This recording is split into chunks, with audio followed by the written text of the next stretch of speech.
Oda had already told us who the 10th Titanic captain is. This is not clickbait. I'm really going to reveal the identity of the 10th Titanic captain. And I will be telling you what the final Straw Hat matchups will be. Without further ado, I'm Vagabond Kana and let's get started. In order for me to tell you who the 10th Titanic captain is, you need to know how I got to that conclusion in the first place. This is why I will be telling you what the Straw Hat matchups will be.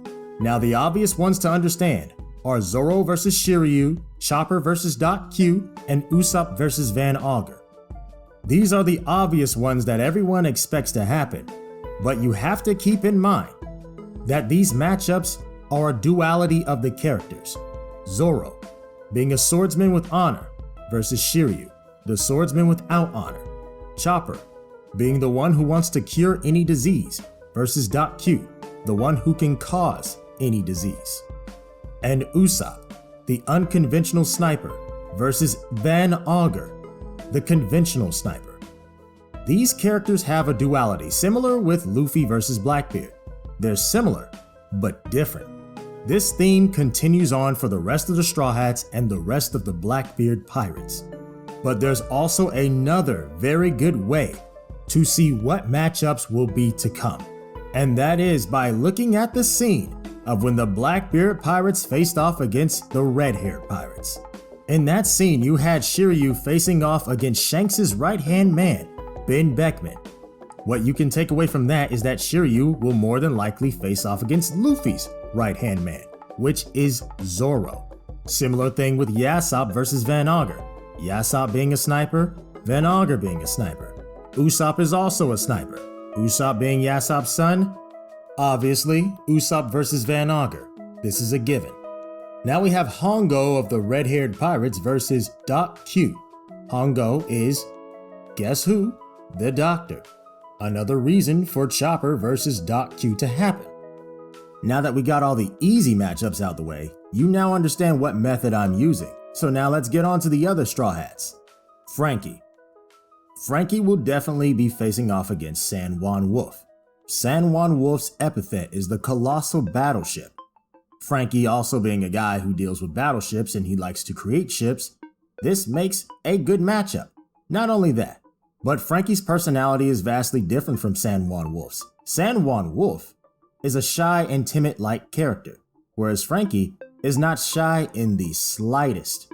I can definitely see Franky having a much bigger mech to control, similar to Vegapunk's mech, to match the size of San Juan Wolf. However, San Juan Wolf was not shown to have a matchup against a red-haired pirate, so we'll have to move on from that. But Franky versus San Juan Wolf is definitely going to happen. Now we have Brook versus Lafitte. Well, what can I say? They both wear a top hat, they both have canes, and they both speak in a polite and courteous manner. Not only that, but they both have the ability to hypnotize their opponents. Now here's the thing about Lafitte. Lafitte is actually the navigator, he's not the musician. So you may be thinking, well, why not place him with Nami? Well, the thing about that is they do not have a duality whatsoever. Now in the matchup against the red-haired pirates, Lafitte ended up facing off against LimeWire. Now we don't know too much about LimeWire, his position on the crew, or anything of the sort, but we do know that LimeWire controls an electrically charged staff. Now you may be thinking, oh, that's definitely similar to Nami, and it is to a degree, but there's still more similarities between Brook and Lafitte. Not only that, but doesn't LimeWire also look like someone who would fit in a rock band? Maybe I'm stretching it, but I digress. Next up we have is Sanji. Now, I've had some problems in the past trying to find out who Sanji would face off against, but now I have some good solid proof. Sanji will definitely be facing off against Vasco Shot. Vasco Shot's epithet is heavy drinker. Sanji is a heavy smoker. Now this is not the reason why I picked it. This is actually a very loose reason. The real reason why I picked it is because of the red-haired pirate versus the Blackbeard pirate matchups. In this, you have Vasco Shot facing off against Lucky Roo. I've always seen Lucky Roo as the Sanji of the red-haired pirates. Basically the one who would be the strongest after Ben Beckman, the right-hand man. Not only that, but Lucky Roo is also the cook. which really pushed forward this idea of Sanji versus Vasco's shot. Other than that, there's not much known about Vasco's shot, so it's kind of hard to find a duality between him and Sanji. But because of the red-haired pirate matchups, I was able to find this. Moving on to our next one, we have Nami, and who is she going to face off against? Katarina Devon. Now when it comes to duality, it's kind of hard to find the duality between these two. But because Katarina Devon is a woman, and Oda tends to like to pair women against women, then it narrows down to Nami, Robin, and the final Straw Hat that will be joining the crew, which I will get to soon. So I chose Katarina Devon for Nami, mainly due to the fact that Katarina Devon likes to hunt down beautiful women and keep their heads as trophies. She is called the Crescent Moon Hunter. Now knowing this, Oda tends to like to make Nami the face of beauty. Even though there are a lot of good-looking One Piece women, Nami is the main one who he tends to focus on a whole lot more and seems to have more of an affinity to. This is just more so, I believe, a writer's bias, because I personally believe Robin is best girl, so I don't really mess with that. But I digress anyways. Now this may seem like a small thing, but I think the chances of this happening are much higher. But then, you get into the Shanks Blackbeard matchups. Now what do you see in this picture? You see Katarina Devon facing off against Bonk Punch and Monster. Two different people. Why is she facing off against two people? Now, granted, you can say, oh, they're a pair. That's true. You are absolutely correct. Now, who else on the Straw Hat Pirates comes as a pair? Nami and Zeus. It's starting to fit a little bit too well, isn't it? Next up, we have Jinbei, and I believe he will be facing off against Jesus Burgess. So they are both helmsmen, and Burgess actually uses a shockwave-like attack called Shockwave Elbow, similar to how Jinbei uses shockwave-like attack with his Fishman Karate. Not only that, but they both have different forms of fighting, Jinbei being one of Fishman Karate, and Burgess having a luchador wrestling style. The duality of their characters is that they both have high respect for their captain.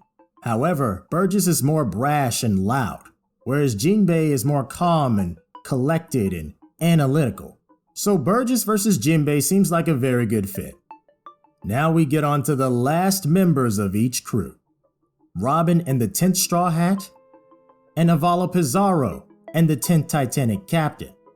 Now I'm going to cover Robin last because I believe that Robin will go up against the 10th Titanic captain. You will understand why when I get there.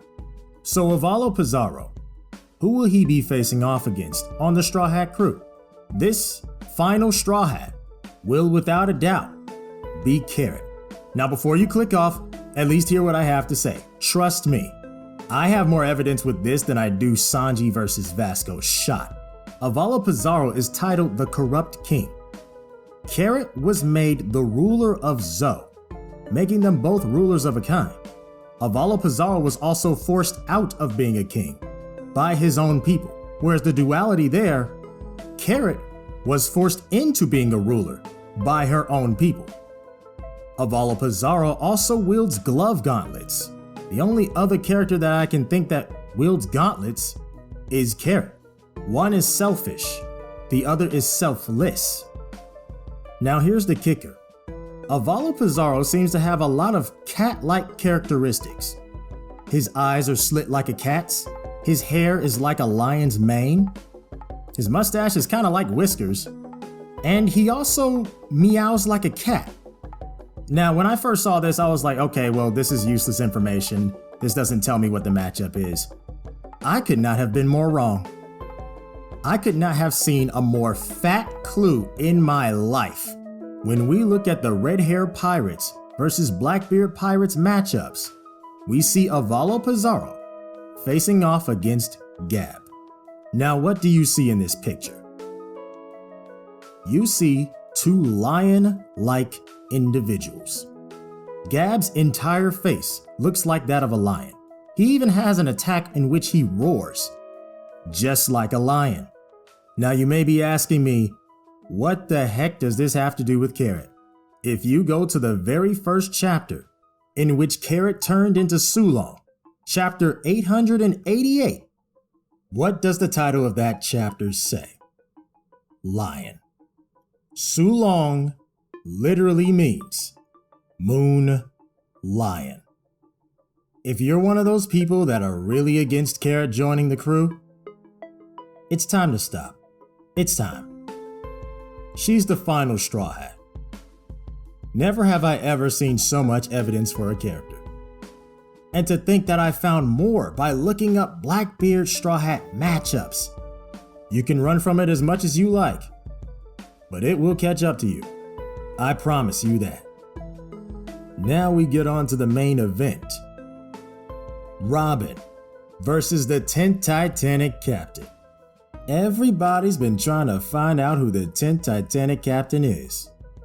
For the longest we had so many speculations, so many ideas, but nothing concrete. Who is the 10th Titanic Captain? Can't you tell? This character has been with us since Whole Cake Island, infiltrating different factions, smooth and aloof. There is a reason, a very good reason, why Oda had hidden the 10th Titanic Captain's identity from us. It wasn't because this character is obvious. It's because this character was hidden in plain sight. This character is none other than Stussy. I've had my eye on this character for quite some time, and I did suspect she was the 10th Titanic Captain for the past few months. But after the latest chapter, chapter 1072, I am absolutely positive that she is the 10th Titanic Captain. Her epithet is Queen of the Pleasure District. She's also known as the Empress of the Underworld. Is there any coincidence that Robin and Stussy happen to be two classy, sophisticated women of a hidden demonic nature? Just look at this picture on the screen. You see two beautiful women with devilish wings. Stussy affiliated with the world government through CP0, but just so happens to be a pirate as well.